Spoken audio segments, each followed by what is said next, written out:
Loh, nyapa iki? Wes mute Kak. Tuh. Baterai ku entek 10% kan. Oh. Loh, kok aku fokus yang gini?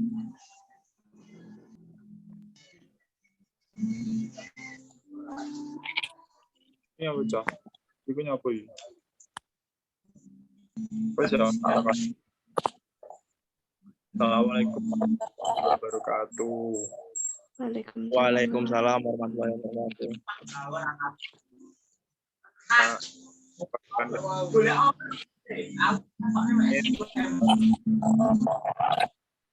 Tentang tradisi sosiopsikologis dan sibernetika. Yang pertama yang akan dijelaskan adalah pengertian dan contoh dari sosiopsikologi. Yang kedua, di sini ada dampak positif dan negatif sosiopsikologi. Yang ketiga, pengertian dari sibernetika. Terus yang keempat, sibernetika, dampak dan positif negatifnya. Yang pertama adalah pengertian sosiopsikologi yang akan dijelaskan oleh teman saya.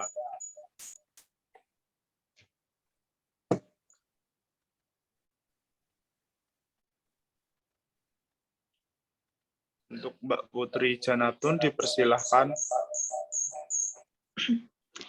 Sosiopsikologis adalah memberi perhatian akan pentingnya interaksi yang mempengaruhi proses mental dari dalam diri individu.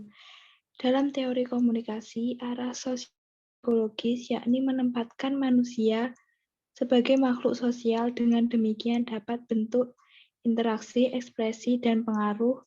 Pemahaman tentang proses pengolahan informasi oleh individu beserta kaitannya dengan berbagai sistem di luar dirinya. Pemikiran sosiopsikologi sangat bermanfaat dalam membantu kita memahami berbagai situasi sosial di mana kepribadian menjadi penting di dalamnya, atau bagaimana penilaian seseorang atau judgments menjadi bias karena adanya faktor kepercayaan atau belief dan perasaan atau feeling. Contoh kasus tradisi sosiopsikologi, teori perilaku, yaitu seorang anak yang bertanya kepada orang tuanya dengan bahasa yang dipakainya sehari-hari pada temannya, lalu anak tersebut menasehati oleh orang tuanya agar tidak berbicara dengan orang tua menggunakan bahasa yang ia pakai dengan teman-temannya. Setelah itu, anak tersebut menggunakan bahasa yang sopan jika berbicara dengan orang tua. Selanjutnya akan dijelaskan oleh teman saya, Mas Iqbal. Baik, selanjutnya di sini adalah keragaman dari sosiopsikologi. Yang pertama adalah keragaman tradisi dalam sosiopsikologi dapat dibagi menjadi dua. Yang pertama adalah perilaku, yaitu memberikan perhatian pada bagaimana seseorang berperilaku atau bertindak dalam situasi-situasi komunikasi. Teori-teori ini melihat hubungan yang kuat antara stimulus yang diterima dan respon yang diberikan. Selanjutnya, yang kedua adalah kognitif, yaitu yang cukup banyak digandrungi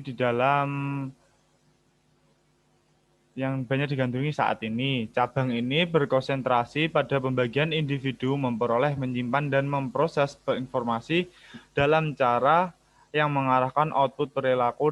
Dengan kata lain, apa yang kita lakukan dalam situasi ini dan komunikasi bergantung tidak hanya pada bentuk stimulus respon, melainkan pada operasi mental yang digunakan untuk mengelola informasi.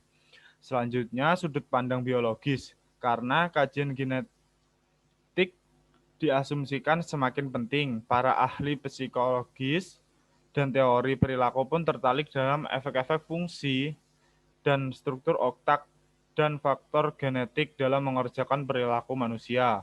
Para ahli menyebut percaya bahwa banyak dari sifat, cara berpikir, dan perilaku individu diikat secara biologis dan didapat bukan hanya dari pembelajaran atau faktor-faktor situasi, melainkan oleh pengaruh-pengaruh neurobiologi sejak lahir.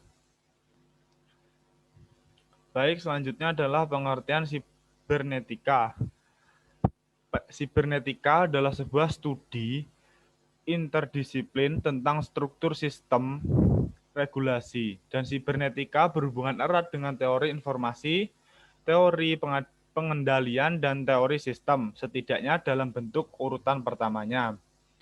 Sibernetika urutan kedua yaitu memiliki metodologi krusial dan implementasi epistemologi yang mendasar untuk bidang tersebut secara keseluruhan. Keduanya dalam bentuk asalnya maupun evolusinya dapat berlaku untuk fisik dan sistem sosial yang berbasis bahasa.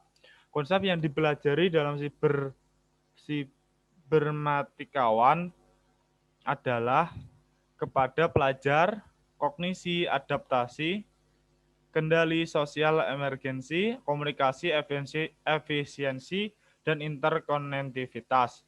Konsep-konsep tersebut dipelajari pula pada bidang studi lain seperti teknik dan biologi, tetapi dalam sibernetika, konsep tersebut dihapus dari konteks organisme atau peralatan individual.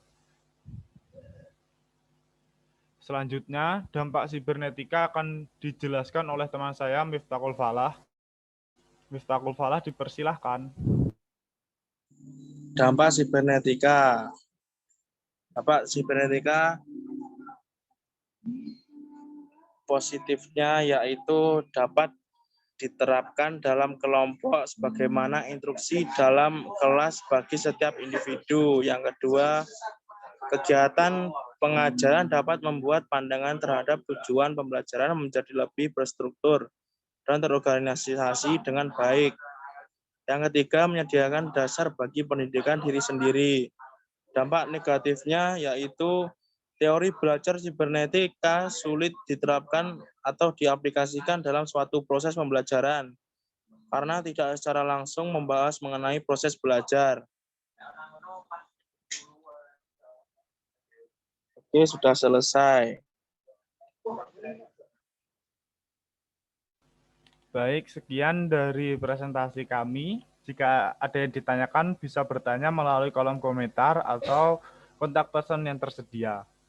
Jika ada kurang lebihnya, mohon maaf. Wassalamualaikum warahmatullahi wabarakatuh. Waalaikumsalam warahmatullahi wabarakatuh. Warahmatullahi wabarakatuh. Upload di YouTube-mu ya, Bal. Iya.